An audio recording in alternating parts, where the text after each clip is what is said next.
de lo que él planteaba en las lecturas de Glasgow, en su análisis en enseñanza de la economía política, basada en una economía mercantil simple, hacia el caso de la riqueza de las naciones, donde ya el objeto de estudio no va a ser la economía mercantil simple, sino una economía capitalista.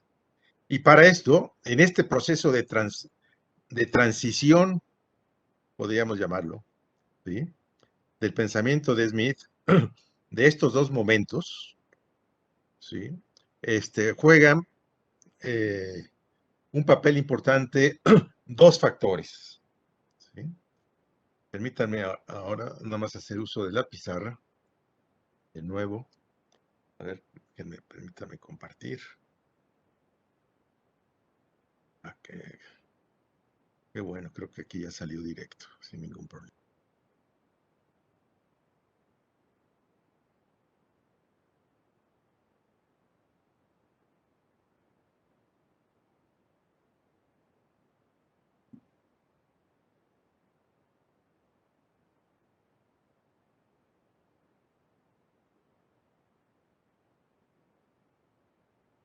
A ver, ¿ahí se ve la pizarra? Sí, profesor, se ve. Perfecto. Bueno.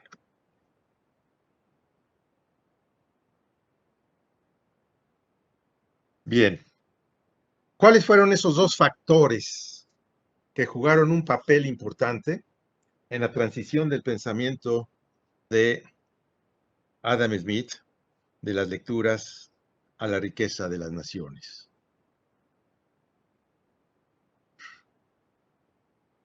Ah, chihuahua, ¿y ahora qué pasó? ¿Por qué aparece eso?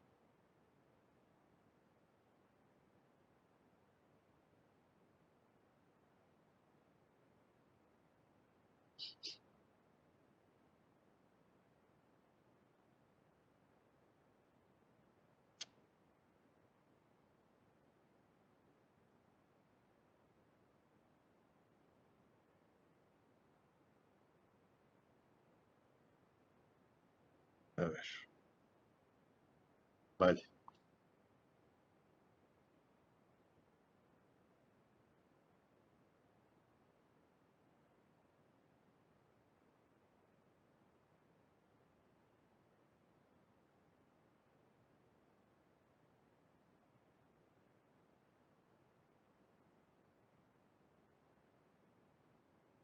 Oiga, profe, hay un compañero que está en la sala de espera, dice que si lo acepta, por favor. No, pues claro que sí, pero Sí, sí está.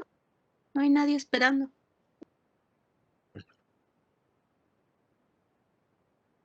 Ya entré, gracias.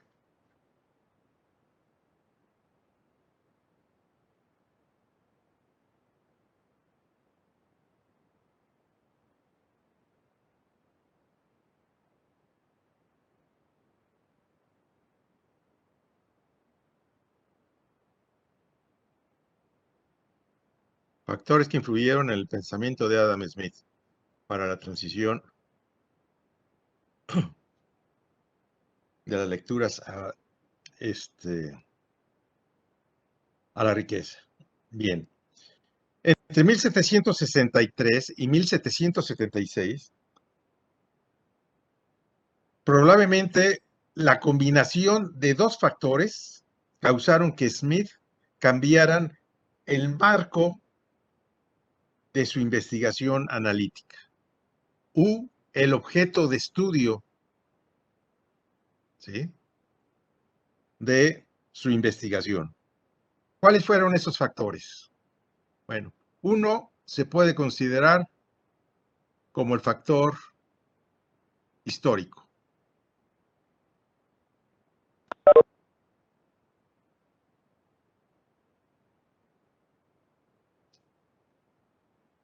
No está compartiendo pantalla, profe.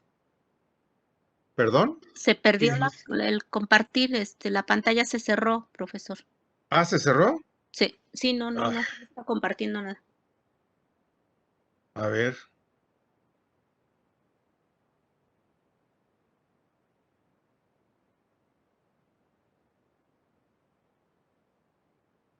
A ver, vamos a ver de nuevo.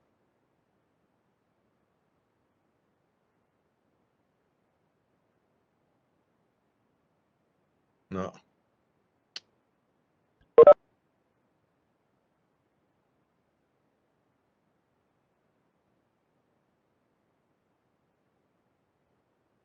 A ver.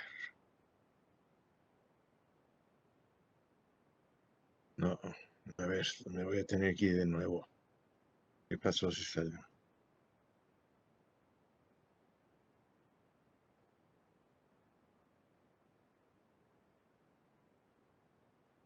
No.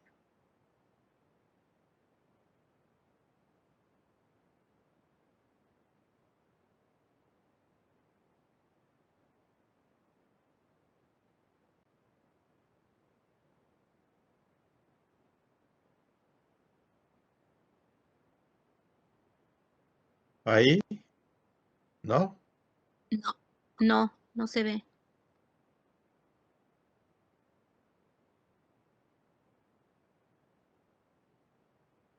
Ahora, ¿por qué no?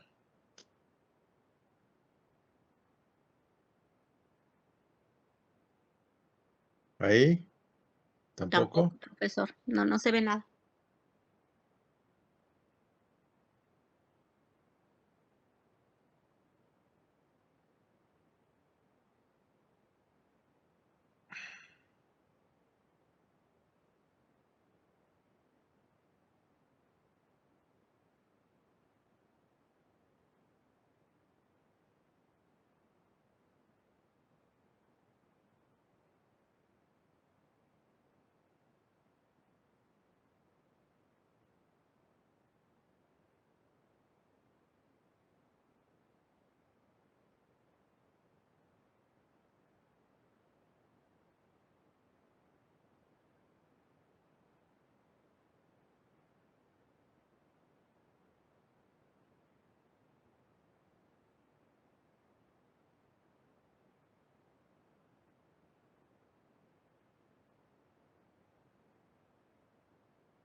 ¿Ahí?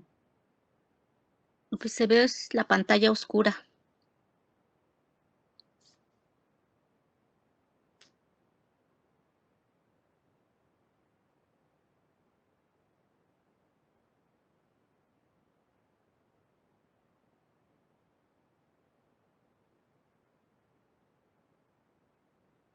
A ver, creo que ahora sí.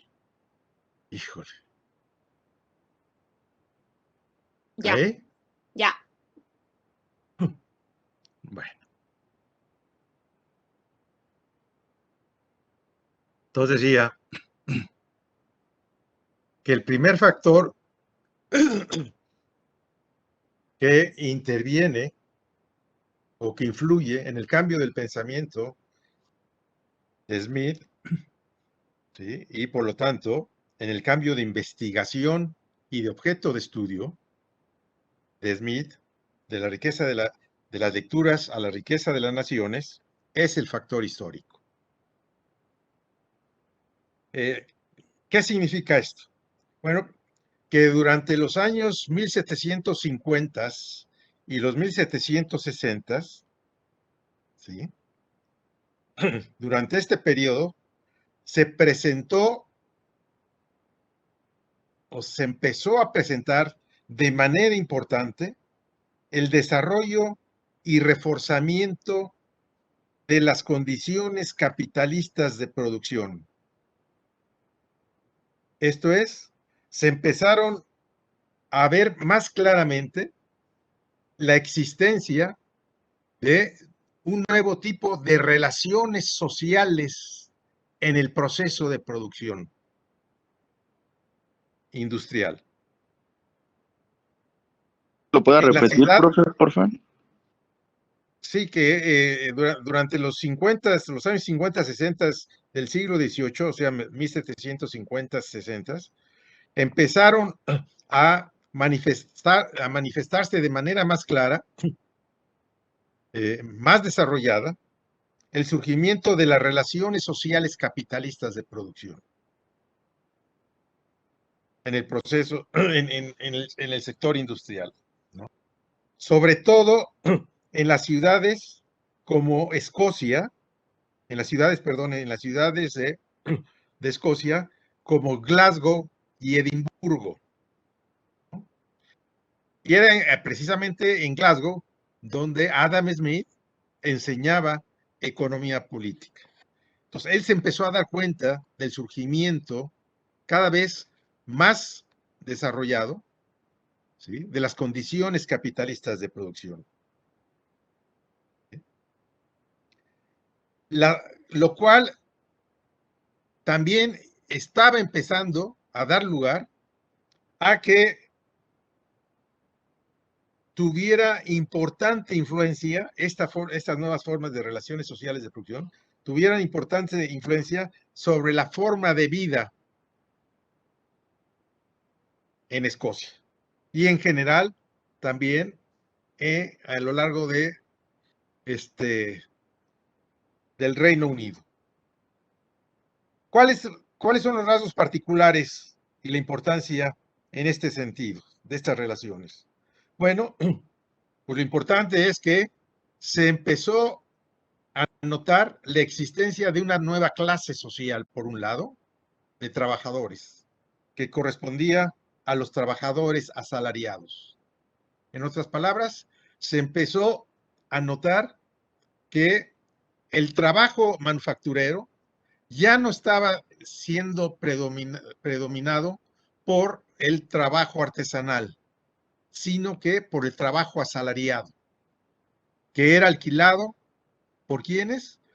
Por la nueva clase social que estaba surgiendo también de manera importante, la clase de los capitalistas, que eran quienes alquilaban, ¿sí?, por un determinado tiempo, en aquella época 12, 14 y hasta 16 horas a los trabajadores asalariados.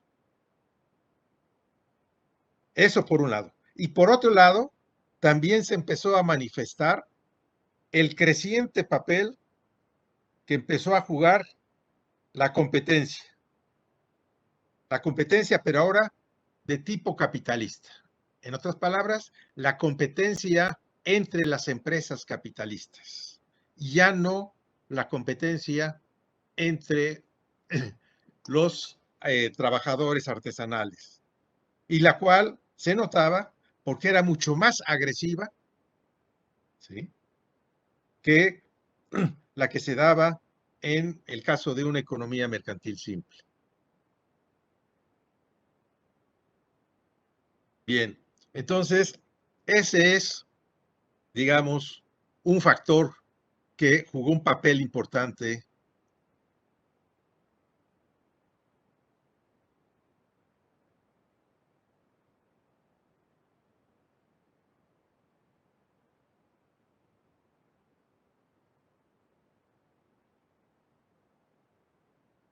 ¿Puedes repetir, desarrollar un poco eh, otra vez el factor histórico? Pues fundamentalmente que se empiezan a dar nuevas relaciones sociales de producción, que empieza a surgir el trabajo asalariado, ¿sí?, por un lado, y por el otro lado, que empiezan a surgir también los capitalistas como arrendadores o alquiladores, ¿sí?, de fuerza de trabajo por un determinado tiempo, que en aquella época eran 12, 14, 16 horas. Y por otro lado, también se piensa a dar cuenta Smith de que el proceso competitivo empieza a transformarse de una competencia de corte de economía mercantil simple que se daba en base a la competencia entre los artesanos, a la competencia entre las empresas capitalistas, que era mucho más agresiva que en el caso de los trabajadores artesanales, ¿no? Rápidamente, porque no puedo repetir todo completamente, sino vamos a estar repitiendo dos veces el tema. Bien, y además ya creo que ya les dije, no nos queda mucho tiempo, entonces sí me voy a ir más rápido. Ahí sí me van a perdonar, a lo mejor no voy a poder estar repitiendo cada vez las sesiones, si no vamos a perder tiempo. Yo de por sí Estamos muy apretados. Bien. Factor teórico. ¿Cuál es el papel que jugó el factor teórico? Lo que se puede denominar como factor teórico, ¿sí?, que influye en el pensamiento de Adam Smith. Bueno, el factor teórico se da porque en 1765, entre 1765 y 1766, Smith visitó Francia y tuvo contacto con fisiócratas, que era su principal interés, porque empezó a escuchar, ¿sí?, los planteamientos de esta escuela que se estaban gestando, empezaron a llegar a Inglaterra y Escocia, lo cual, junto con su conciencia de los problemas puestos con la nueva realidad histórica que se estaba dando, ¿sí?, en las condiciones económicas de producción, lo llevaron a considerar que algunos conceptos de la teoría fisiócrata podrían ser tomados como punto de partida de un desarrollo sistemático para convertirlos como instrumentos teóricos relevantes al nuevo marco del sistema económico capitalista que se estaba gestando en Escocia. Puede ser En punto este de partida sentido, de qué. ¿perdón? Puede ser punto de partida de qué, profe.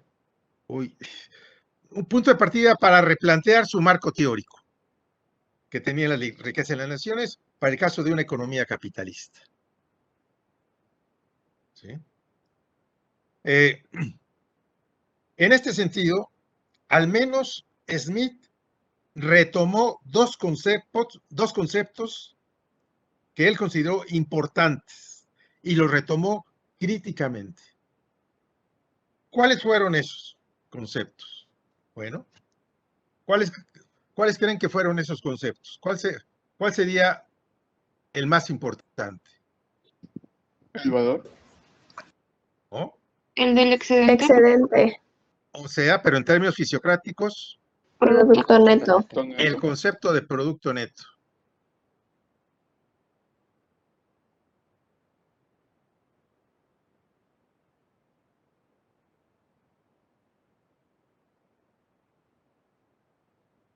Fue uno de los conceptos que Smith consideró claves para hacer el replanteamiento de su análisis del caso de una economía mercantil simple al caso de una economía capitalista. ¿Por qué? ¿Cuál era la razón de que considerara a este concepto como clave para entender al nuevo sistema, al nuevo orden capitalista? Bueno, porque a partir de este concepto se puede desarrollar una teoría del ingreso. ¿Sí? Esto implica desarrollar una teoría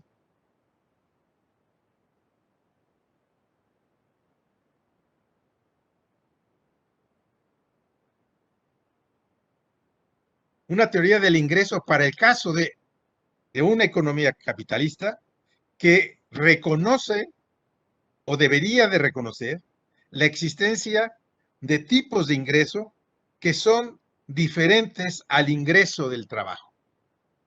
¿Por qué? Porque en una economía mercantil simple solamente se reconoce un tipo de ingreso. ¿Cuál? El que corresponde al trabajo. ¿Al trabajo qué? ¿Cuál? Al trabajo artesanal, ¿no? Entonces, con este concepto de producto neto, se puede replantear una teoría del ingreso. En otras palabras, una teoría de la distribución del producto social. ¿Sí? ¿Cuál es el otro concepto?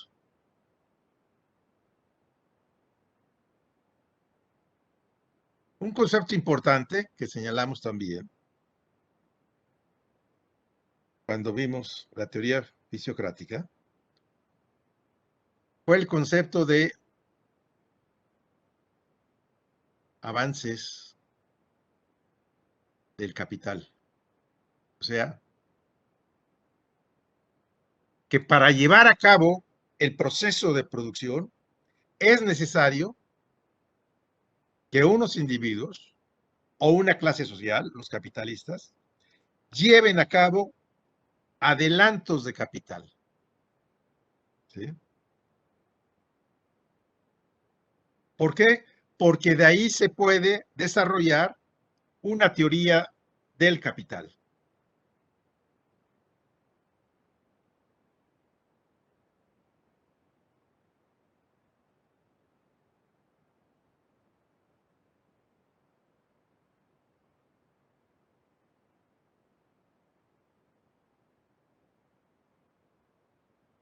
¿Qué significa esto de avances de capital? ¿Sí? A diferencia, digamos, de el concepto moderno, o por qué utilizaban, o por qué empezó a utilizar los fisiócratas, y Smith lo retomó, incluso Ricardo, este concepto de avances de capital. ¿Qué significa esto de avances de capital? A diferencia del concepto moderno, digamos, keynesiano, y kalekiano, de inversión de capital. Bueno, el concepto de avances de capital, ¿sí?, significa o significaba que para llevar a cabo, ¿sí?, la producción capitalista, los capitalistas tenían que pagar por adelantado a los trabajadores su salario, así como comprar los medios de producción. Esto es, que al mismo tiempo que pagaban, tenían que pagar la compra de los medios de producción, al mismo tiempo tenían que pagar por adelantado a los trabajadores el alquiler de su fuerza de trabajo. Por eso se llaman avances de capital este concepto. A diferencia de que posteriormente, también históricamente y teóricamente, cambió esta forma de funcionamiento del capitalismo. ¿Por qué? Porque después se dejó de llevar a cabo el pago por adelantado a los trabajadores y se empezó a pagar post factum o posterior a haber realizado, ¿sí?, la actividad productiva los trabajadores asalariados. Se les empezó a pagar, o bueno, se nos empezó a pagar.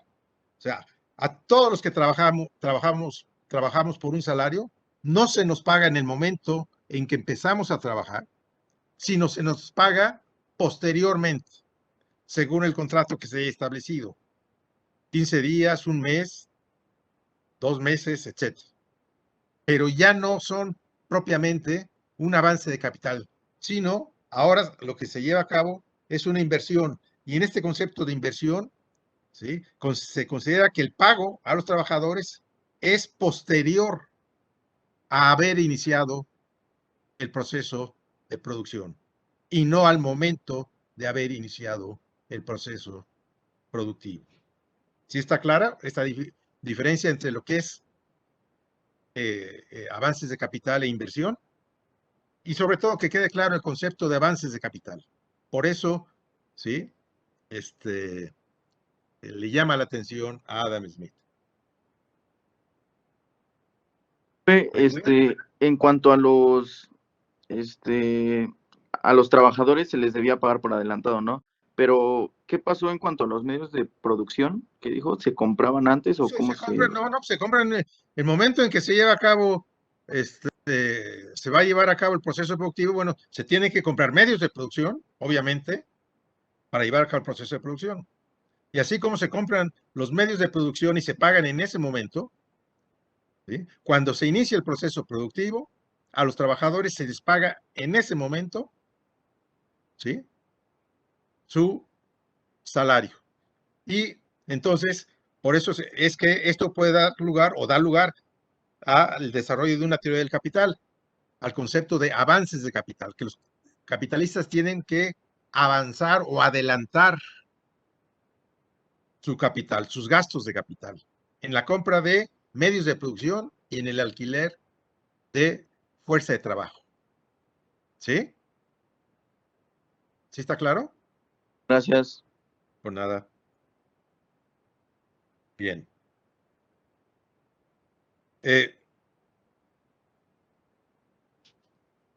Ahora bien, ¿cuál es el punto de partida de las reformulaciones de Smith a los anteriores conceptos? ¿Sí? O sea, ¿cuál fue el factor que influyó para replantear los anteriores conceptos en el pensamiento de Adam Smith? Pues el punto de partida fue precisamente el concepto fisiocrático de productividad.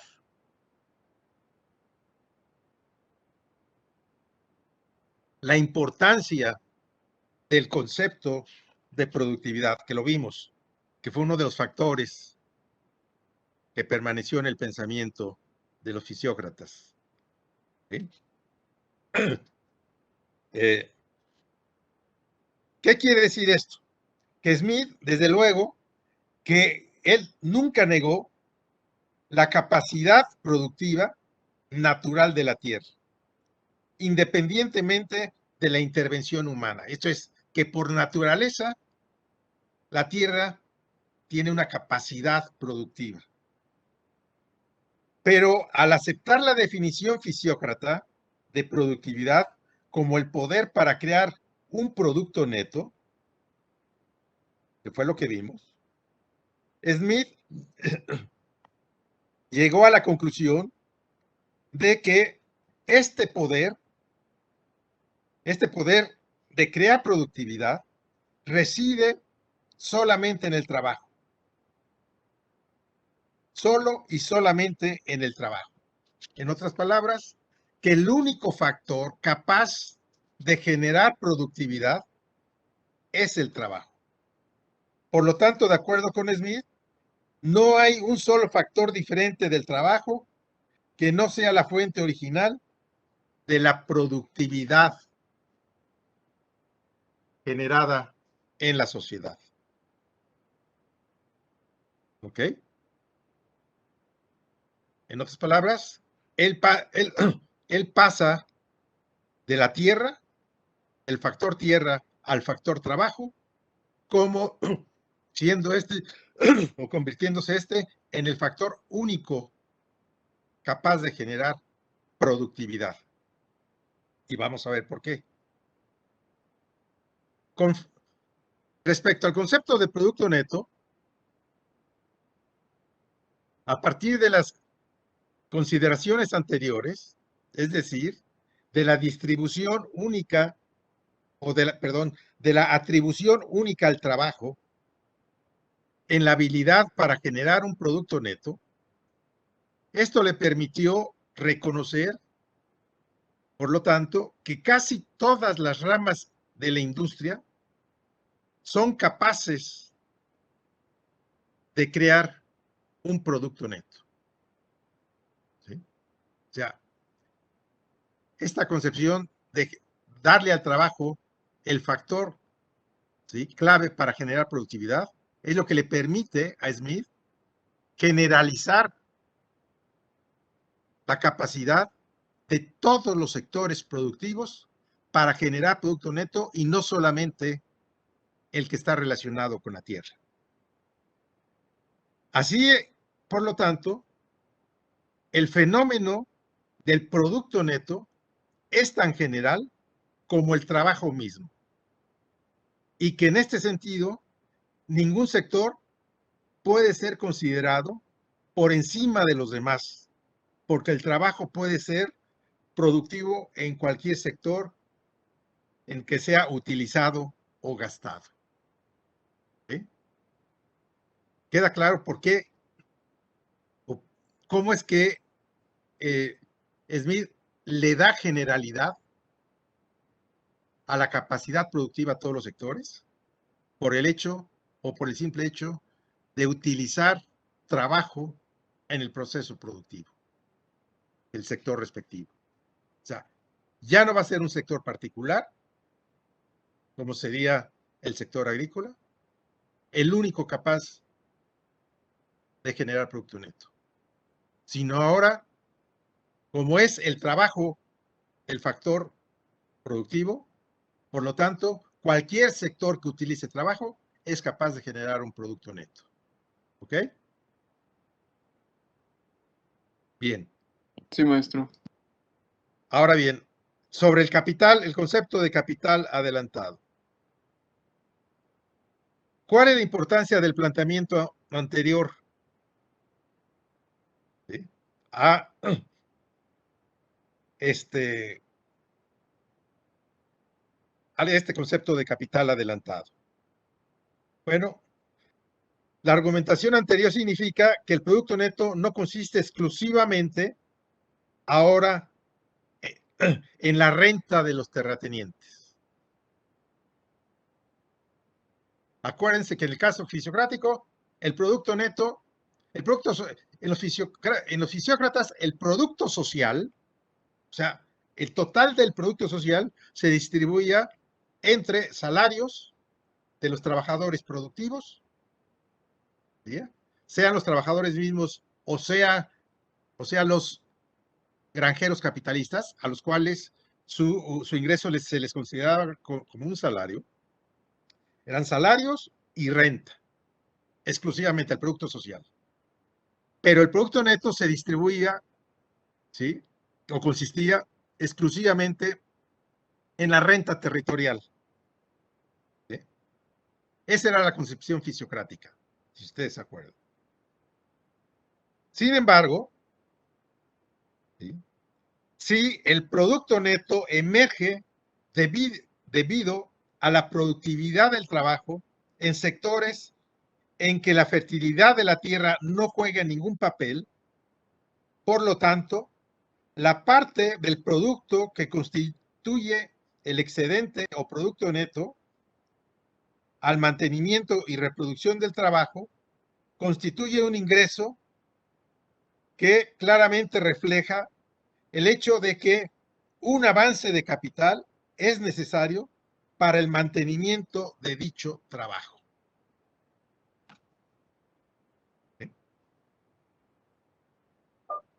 ¿Puede repetir de que en cualquier sector donde no influye la fertilidad de la tierra?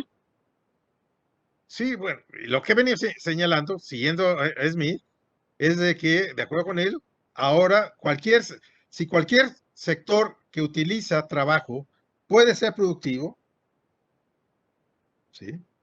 Entonces, eso da lugar a que en cualquier sector que se utilice el trabajo, va a dar lugar a un ingreso que solamente refleja el hecho de que cierto avance de capital es necesario para el mantenimiento de dicho trabajo. Esto es, en relación a este concepto de capital adelantado, lo que se quiere decir, o quiere decir Smith, es que para poder generar o obtener un producto neto, es necesario llevar adelantos de capital, particularmente en la adquisición de fuerza de trabajo.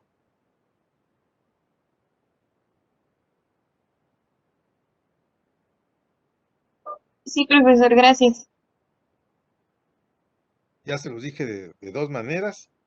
A ver, sí. Y que debido a tales avances de capital que han sido efectuados por el capitalista, por lo tanto, el capitalista puede reclamar una parte del producto del trabajo en la forma de ganancia. Esto es, Smith empieza a llamar la atención de que ahora el hecho de haber llevado a cabo avances de capital, los capitalistas, ellos tienen el derecho, y eso va a estar apoyado por la ley, ¿sí?, de corte capitalista, de que van a tener el derecho de reclamar una parte del producto generado por el trabajo. ¿En la forma de qué? En la forma de ganancia. Por lo que ahora la ganancia no puede ser considerada como una forma especial de remuneración al trabajo, ¿sí? Solamente diferenciada del salario normal que obtienen los trabajadores por su participación en el proceso productivo, ¿sí? Sobre bases cuantitativas, de obtener un salario. Esto es claramente mostrado en la riqueza de las naciones, de que ahora surge una nueva forma de ingreso. ¿Cuál es esa nueva forma de ingreso? La ganancia capitalista. De nuevo, en otras palabras, Smith empieza a rechazar que el ingreso de los capitalistas deba de ser considerado como un salario por su participación en la organización, ¿sí?, o administración del proceso de producción. No, no es por ese trabajo el que obtienen un ingreso, sino que lo obtienen por haber hecho adelantos de capital, por ser propietarios de los medios de producción, que les da el derecho, ¿sí?, de apropiarse de una parte del trabajo desarrollado por los trabajadores asalariados. De manera que, cualitativamente, ahora tenemos dos formas de ingresos diferentes para el caso capitalista. Una, en la forma de salario propiamente para los trabajadores que participan en el proceso productivo, y la otra, la ganancia, que está en función de los adelantos de capital llevados a cabo por la clase capitalista.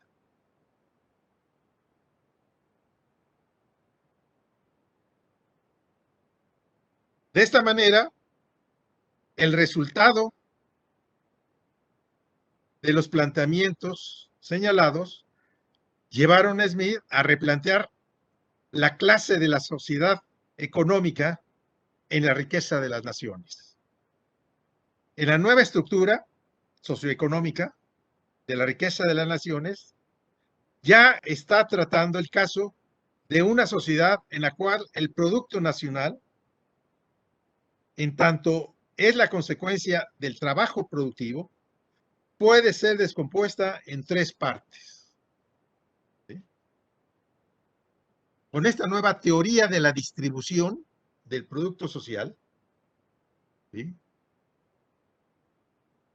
lo que tenemos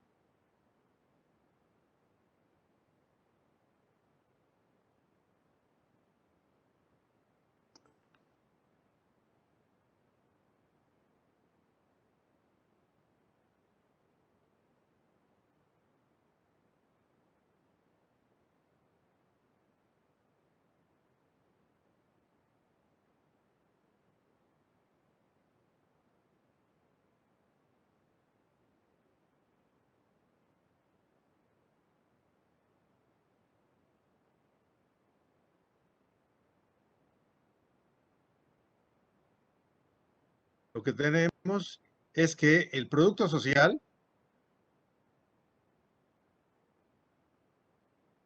¿Qué dice, profe? ¿Teoría de qué? teoría de la distribución del producto social capitalista, que el producto social, ¿sí?, ahora se descompone en salarios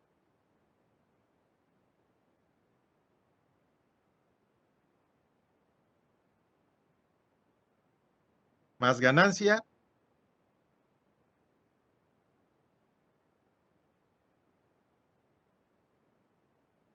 más renta.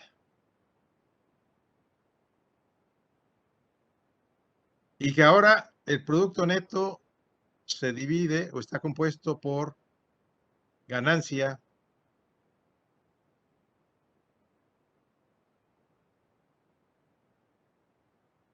y renta.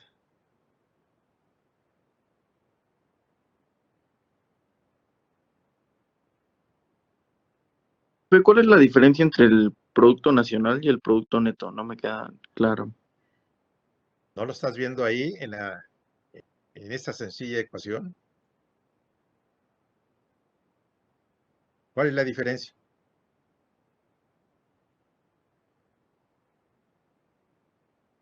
La diferencia es que del producto social, una parte de lo producido por los trabajadores, una parte les corresponde a ellos, ¿sí?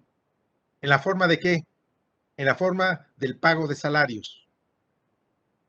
Pero la otra parte generada por ellos, del valor del producto social, es apropiada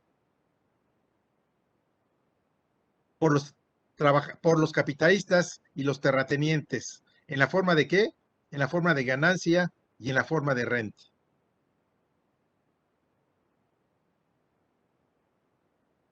Los trabajadores no participan del producto neto. Es un excedente que es apropiado. Y por eso se desarrolla su teoría de la distribución Adam Smith. O sea, ¿cuál es la teoría de la distribución que aquí la estamos viendo? Bueno, que una parte del producto social, o sea, del valor total del producto social generado por los trabajadores, una parte va a ir en la forma de salario a los trabajadores asalariados. O sea, este salario va a ser necesario para el mantenimiento y reproducción del trabajo. O sea, la teoría de la distribución clásica de Smith y Ricardo parten de considerar al salario como salario de subsistencia. ¿Sí? Estas palabras, si quieren lo ponemos. Su concepto de salario, el que manejan, es salario de subsistencia. ¿Por qué? Porque es el que se le paga, es el necesario simplemente para el mantenimiento y reposición, digamos, biológico del trabajo. Lo que Marx llama el valor de la fuerza de trabajo. ¿Sí? Pero que Marx, cuando entren a ver a Marx, van a ver que Marx, él no considera que debe de partirse de un salario de subsistencia por razones históricas y económicas. No da tiempo, si no tiro para el monte y ya nos vamos a perder en la determinación del salario. Pero bueno, los clásicos parten del salario de subsistencia, repito, que es simplemente el necesario para el mantenimiento y reproducción del trabajo, de los trabajadores. ¿Sí? Profesor, tengo duda. Tengo duda. ¿El concepto de renta todavía se refiere a renta de medios de producción? Ahorita vamos para allá. Ah, ok, me espero. ¿Sí? O sea, el ingreso en la forma de salario, el ingreso salarial, está en función del trabajo desarrollado o pagado, más bien pagado, a los trabajadores por su participación en el proceso productivo. ¿Sí? De ahí depende el concepto de salario. Es lo que se le paga a los trabajadores en función de su participación en el proceso productivo.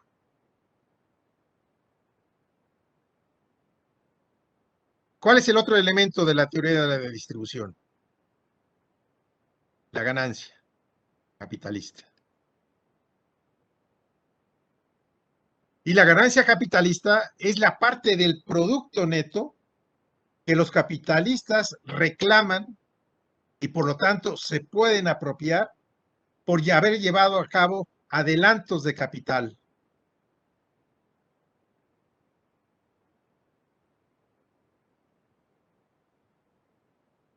Para, ¿sí?, llevar a cabo el proceso productivo. Entonces, el salario está en función de la participación de los trabajadores, de su ingreso por su participación en el proceso productivo.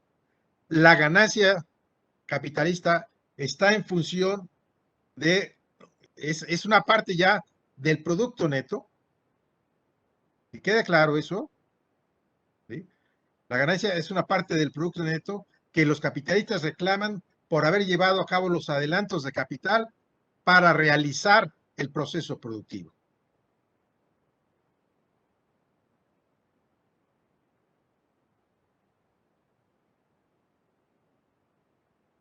Y la renta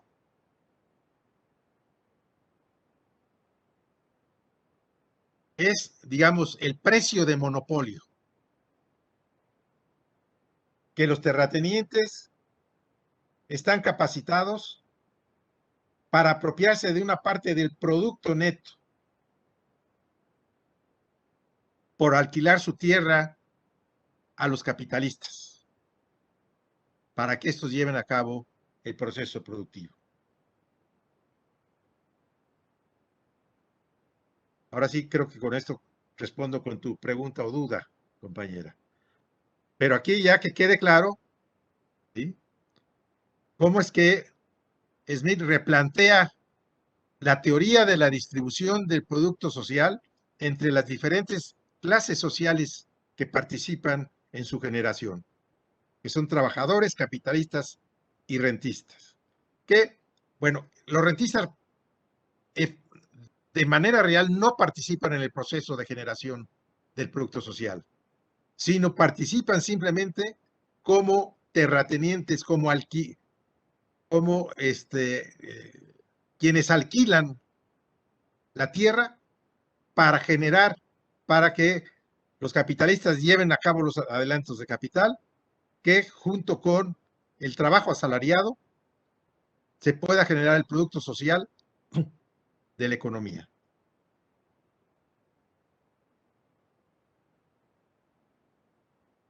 ¿Sí? ¿Sí quedó más claro ya, compañera? Sí, profesor, gracias.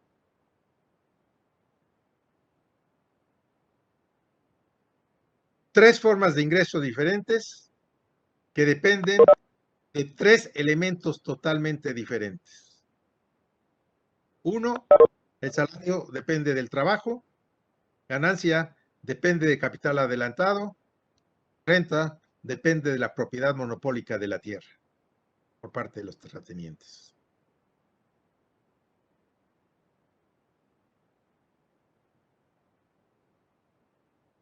¿Sí?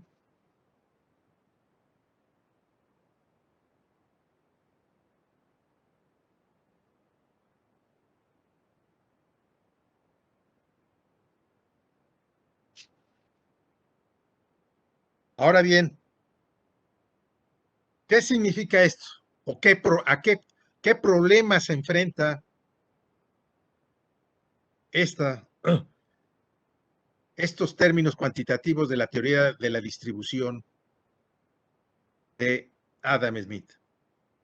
Bueno, este problema presenta esta nueva teoría de la distribución presenta un problema en términos cuantitativos. ¿Por qué? Porque se ve enfrentada al problema de la medición de estos elementos del producto neto, la ganancia y la renta. En particular, a la medición de la ganancia. ¿Puede repetir eso, lo último, de favor? Sí, que esta nueva teoría de la distribución de Adam Smith se ve enfrentada al problema de cómo cuantificar o cómo medir, ¿sí?, particularmente los elementos que componen el producto neto, que es la ganancia y la renta. ¿Cómo medirlos? ¿Sí? O sea, en términos físicos, para decirlo, por ejemplo, de alguna manera, ¿sí?, el medir el salario puede no tener problema. ¿Por qué? Porque se mide en términos del conjunto de bienes de consumo que requieren los trabajadores, ¿sí? Para reponer su fuerza de trabajo. O para, ¿sí? Como lo señalamos, para reponer, ¿sí? Todas sus energías físicas y mentales que desgastaron sobre o durante el proceso productivo. Pero ¿cómo medir ganancia y renta? ¿En base a qué medir ganancia y renta?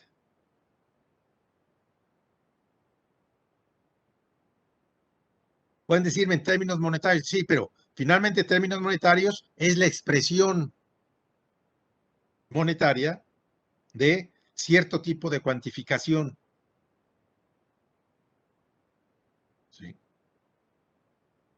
O ciertos elementos que permiten cuantificar ganancia y renta, que se traducen finalmente en cuestiones en su dimensión monetaria.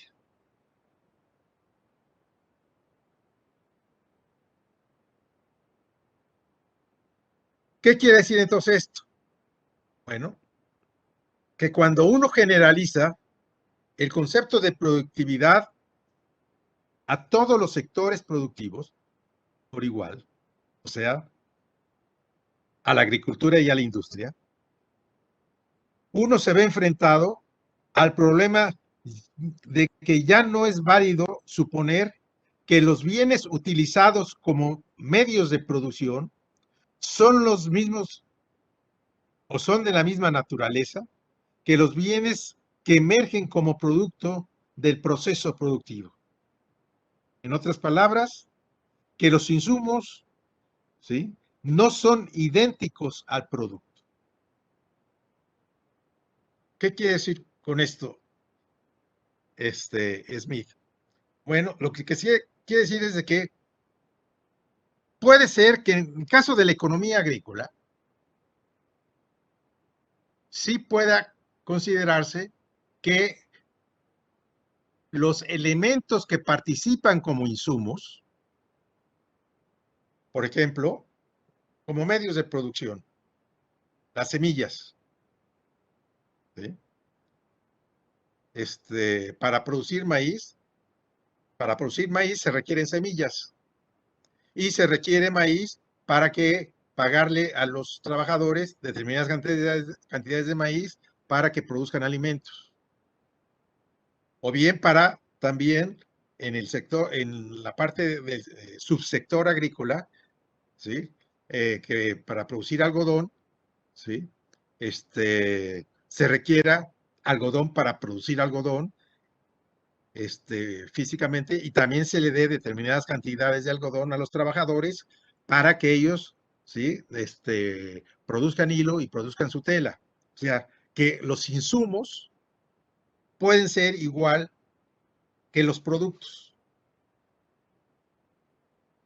¿Sí?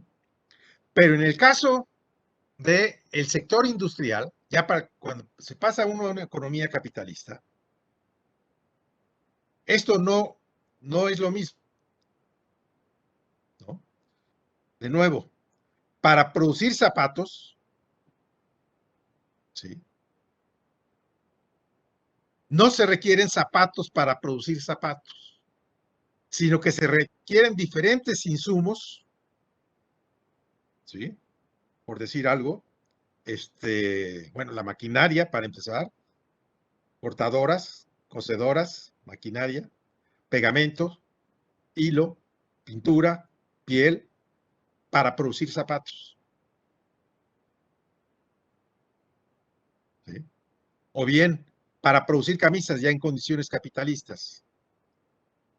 ¿Sí? Para producir camisas, ¿sí?, ¿qué se requieren igualmente? Maquinaria cortadora, cosedora, ¿sí?, pintura, tela, hilos, etcétera, para producir camisas.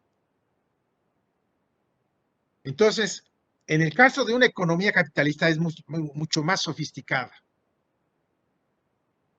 Y los elementos que participan como insumos no son iguales que los elementos o el producto de esos insumos.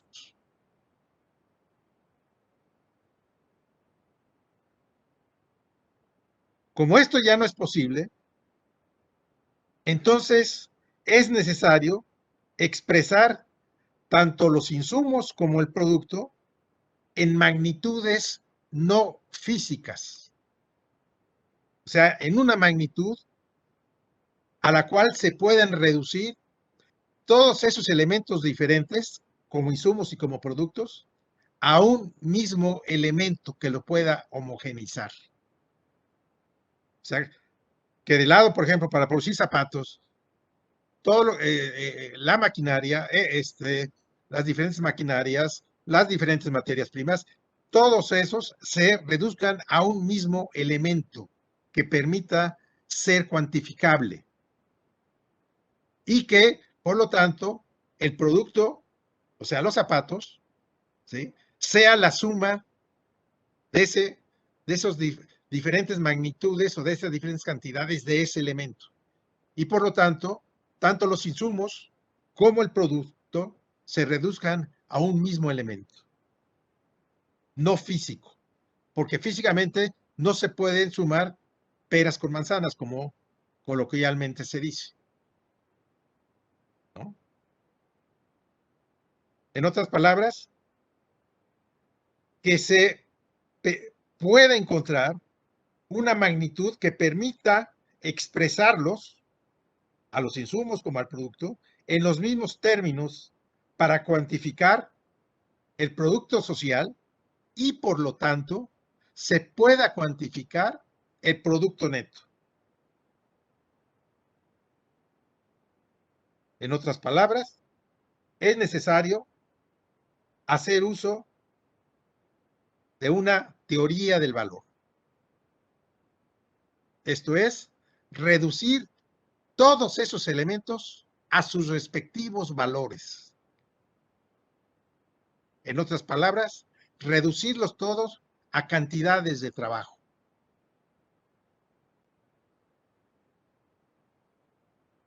De manera que lo que tenemos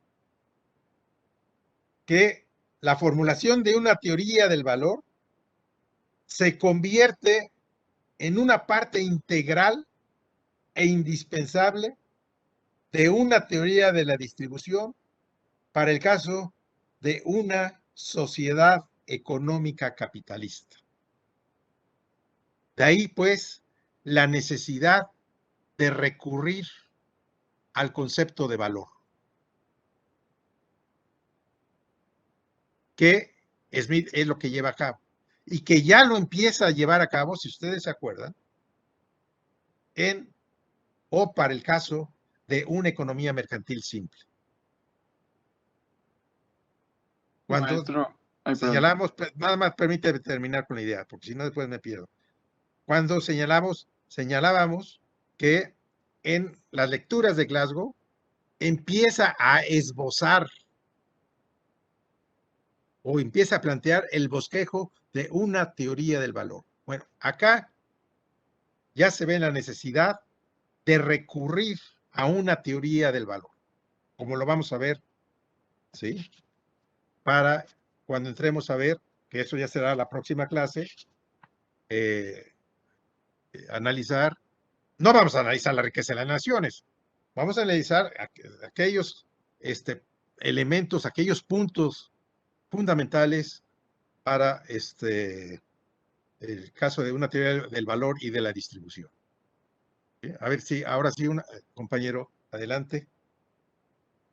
Entonces, la teoría de la distribución de Smith lo lleva a desarrollar su teoría del valor por la Sí, para calcular la ganancia y, bueno, el producto neto.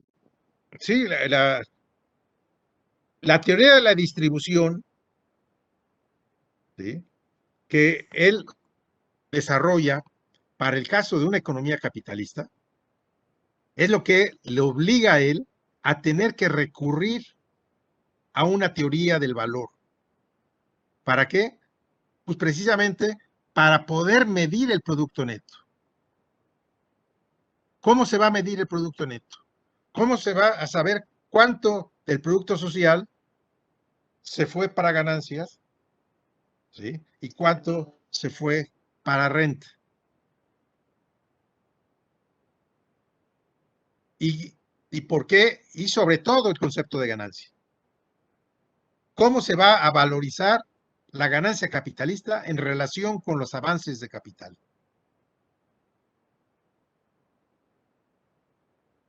¿Sí? Repito, el caso de salario, en términos físicos no hay problema.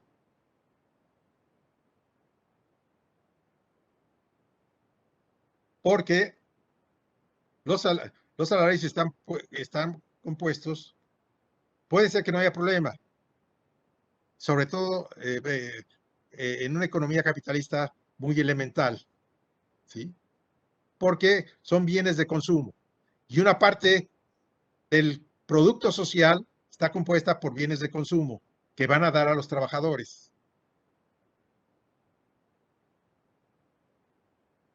Y para producir esos bienes de consumo se requirieron prácticamente el mismo tipo de bienes como insumos. ¿Sí? Pero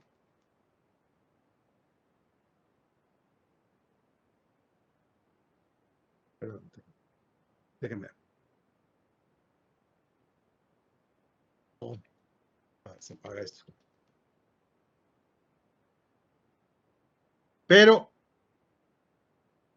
el problema es cómo medir el producto neto. ¿En base a qué medir el producto neto? Cuando este producto neto está compuesto por diferentes productos y se producen con diferentes insumos. ¿Sí? Entonces, de ahí la necesidad de tener que recurrir a un elemento común, ¿sí?, que sirva como medida general, perdón, de estos diferentes componentes de la distribución, de la teoría de la distribución en el caso capitalista de producción. De ahí, pues, la necesidad de tener que recurrir a una teoría del valor. Repito, porque en términos monetarios, la cuestión monetaria no es más que el reflejo, que ya lo hemos venido viendo, ¿sí? No es más que la manifestación de ¿qué? De unos elementos fundamentales que dan lugar al funcionamiento de la economía. Entonces, lo que le interesa a los clásicos y Marx es determinar esos elementos fundamentales que se manifiestan en términos monetarios.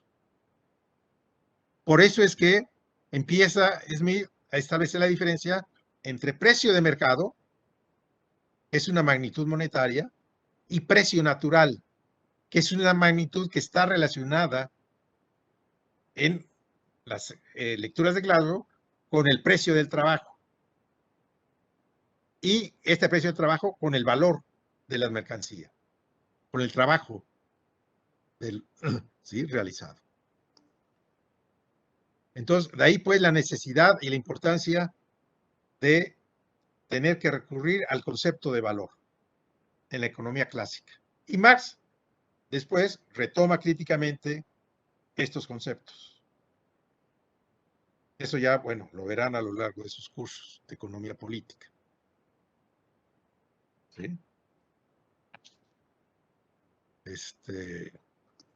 Esto se puede ver más claro, ya no da tiempo, rápidamente podría ser visto en un esquema de insumo-producto, ver cuáles son los diferentes tipos de insumos que requieren diferentes sectores productivos, del lado de los insumos y del lado del producto, los diferentes productos que surgen en la economía, para ver cómo físicamente, ¿sí?, existen diferentes insumos para generar diferentes tipos de productos para toda la economía.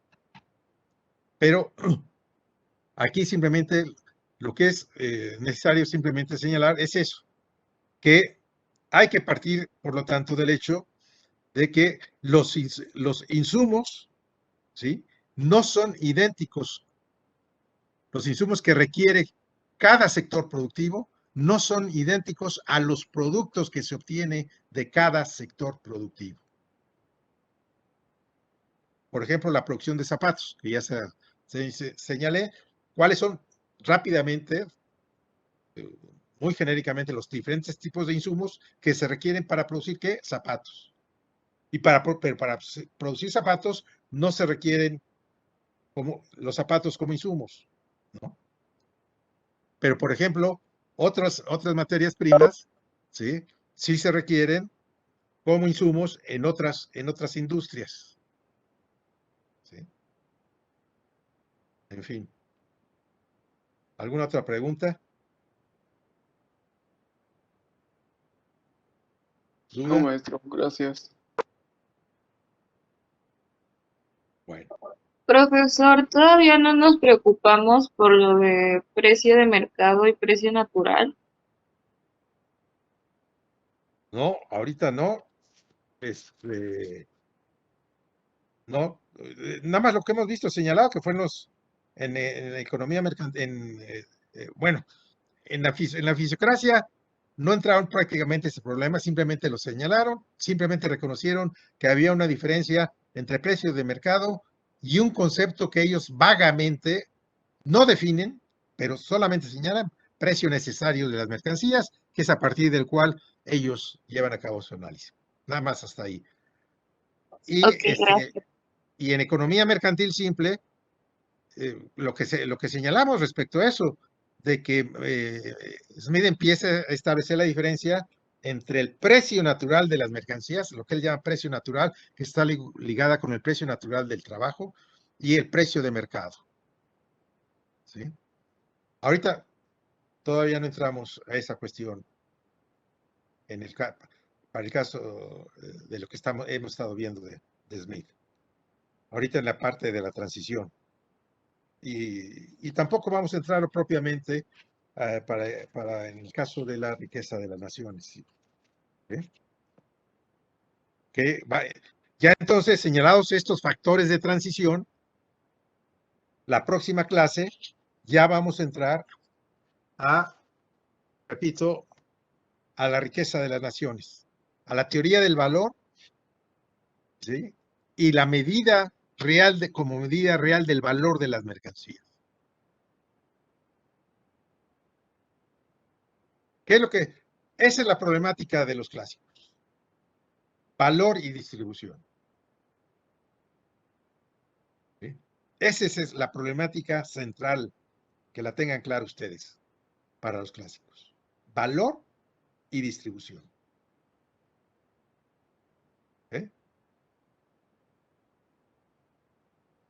Bueno, no sé si haya más preguntas, dudas. Que si no las hay, lo dejamos aquí para la próxima clase entrar entonces a estas cuestiones de la riqueza de las naciones.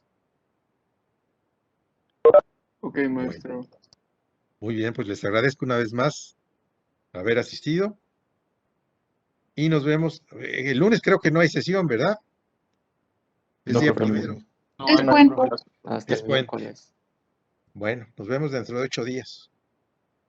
Sí, Pues que profesor, disfruten. muchas Sí, gracias. maestro. Cuídese. Gracias, profesor. Hasta luego. Saludos. Cuídense. Cuídense.